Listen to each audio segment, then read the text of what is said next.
why do we have this insatiable desire to be right?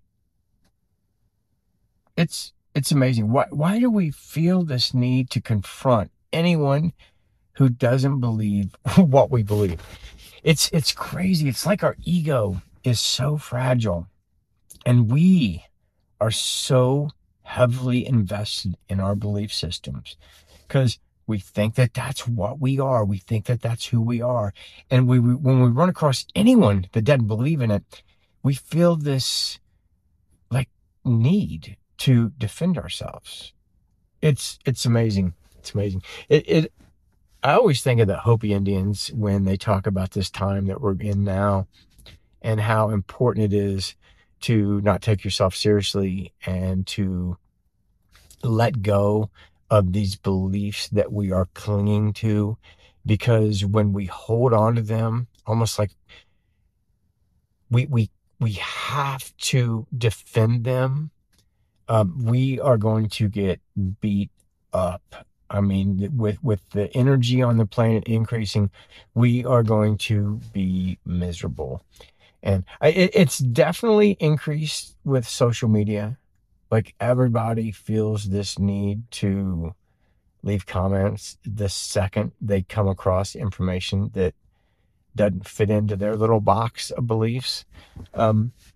It's crazy. I was reminded of this yesterday when I went to the grocery store, and as I was taking my cart back, I ran into this homeless guy, and we started talking, and this guy went deep right off the bat. Like 30 seconds into the conversation, he starts talking about how everything is love, and we are love. And then, like, why can't we just allow each other to follow their own path? Like, why do we always want to debate and convince them that we're right?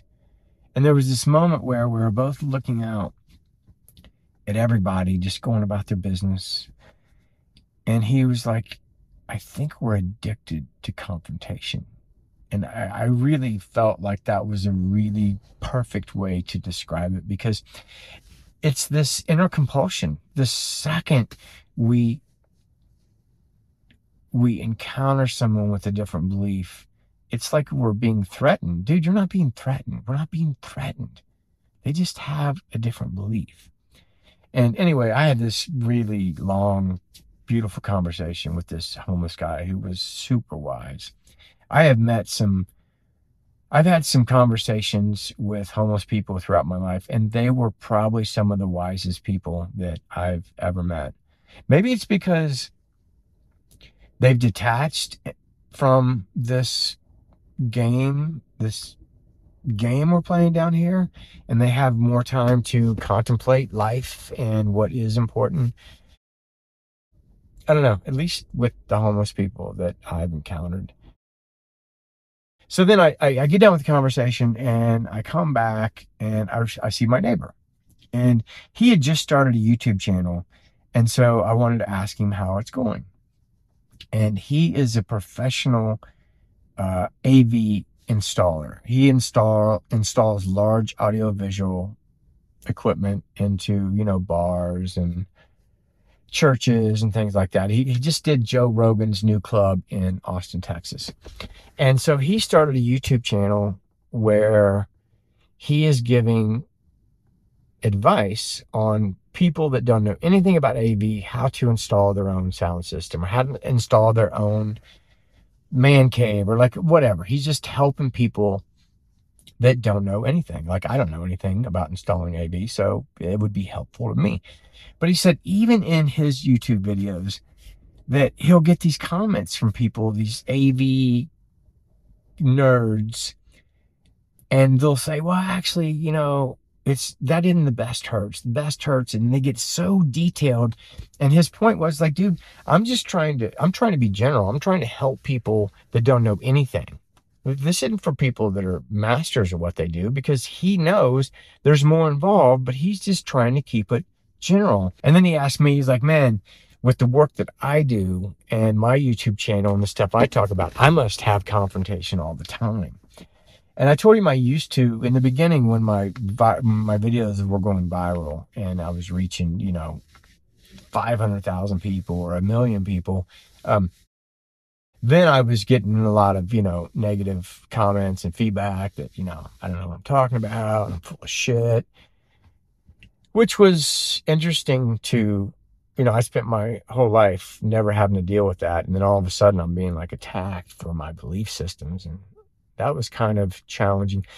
But I told him that in the beginning, I had to put a filter on my comments.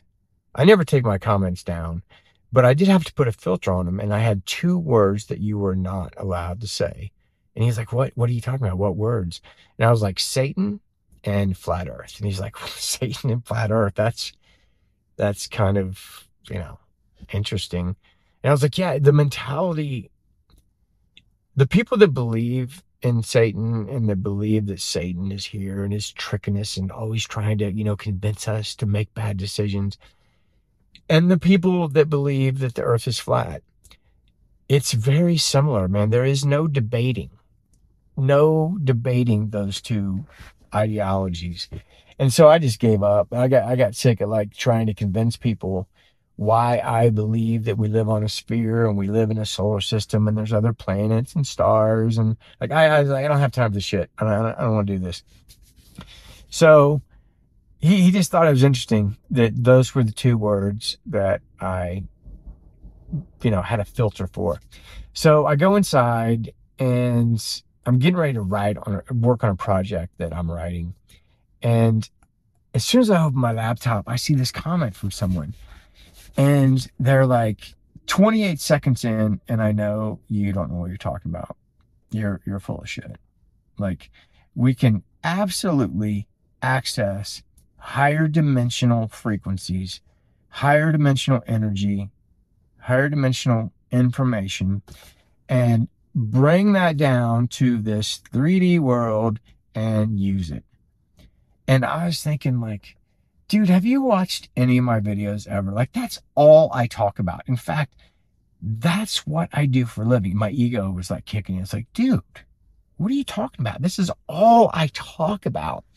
But because I used maybe a word that didn't resonate with the way he articulates it, he felt this need to leave this comment.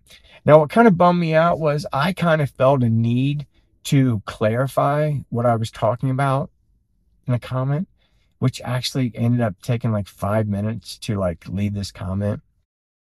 And I was like, dude, as evolved as you think you are, and you're spending 5 minutes to clarify what you said in a video. It's like, dude, you're not as evolved as you think you are. And I was kind of like bummed out with myself. I was like, God, why would I even care? Why do I even feel this need at all to defend anything that I do? Because I'm proud of every video I've ever put out. Like, yep, that's what I believe, dude. That's it. And, whatever. I've never taken down a video. I've never taken down a video. I go out to write, and I usually have something on, like music or some type of podcast or something. And I just happened to go through my feed, and I see Billy Carson, my boy Billy Carson. He had just posted a live video. I was like, I haven't seen Billy in a while. I'll watch him. And I really enjoy his information. I like, especially on Thoth, and I really enjoyed his book on Thoth. And he's got some videos on Adam and Eve and the Garden of Eden that are fantastic. Like, I love them. They're absolutely amazing. And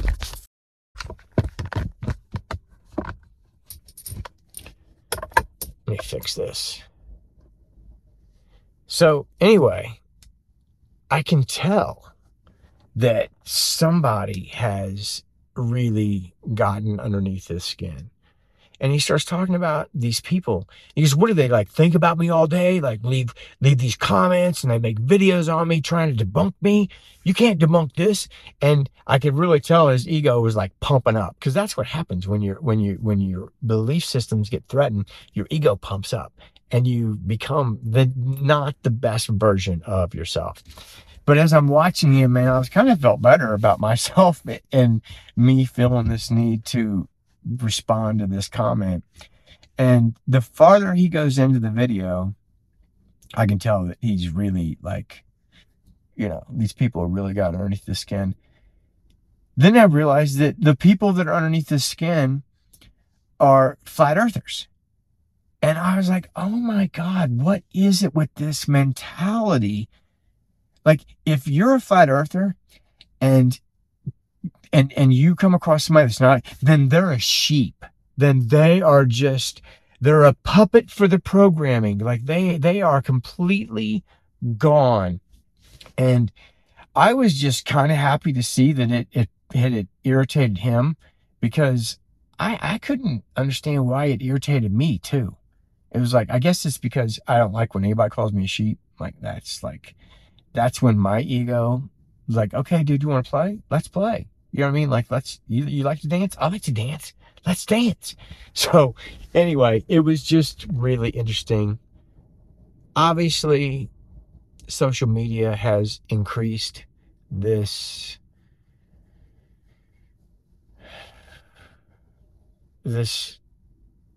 compulsion to confront everyone, like, for no reason, that doesn't believe what you believe.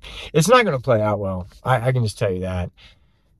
You can't be so invested in your beliefs that if somebody doesn't believe in what you believe, that it's like a life and death battle to defend yourself. So, okay, man, I don't even know if this video had any meaning at all. I just wanted to post it. I just loved the conversation with the homeless dude. He was so wise. And I found with many of my conversations with homeless people that they just have this wisdom.